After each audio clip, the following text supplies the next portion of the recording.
Past few days have been very, very hectic. As everybody knows, Hurricane Ian was coming up from the south, headed to the north, and as it got closer to us, it looked at first again like we were going to get hit directly in Fernandina.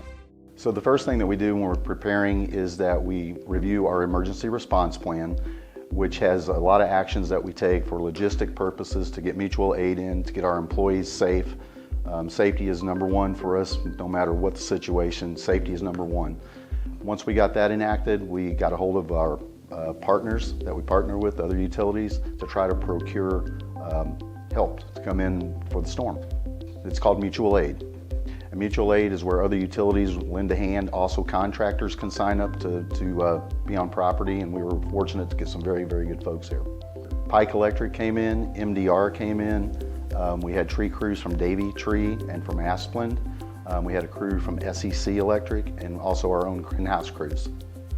They generally come in as a convoy.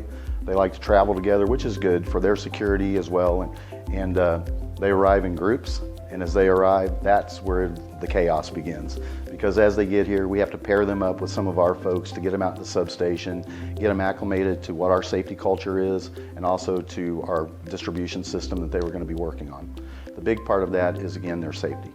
We do safety onboarding for every person that comes in. We go over what we require for safety and pretty much just our philosophy that safety is number one. We don't want them to do anything that they feel unsafe about, and to please ask questions. Anytime that we have these types of storm, they're a risk because there's lines down, there's trees blowing over. Those all become huge risks for us during that time. Generally, our lines are hardened for this type of wind, but you have equipment over time that can become weak. And if it does, you always have that potential for something failing. And the trees, when they fall, usually they take the lines all the way down. We do have protective relaying that should operate to take that feeder out.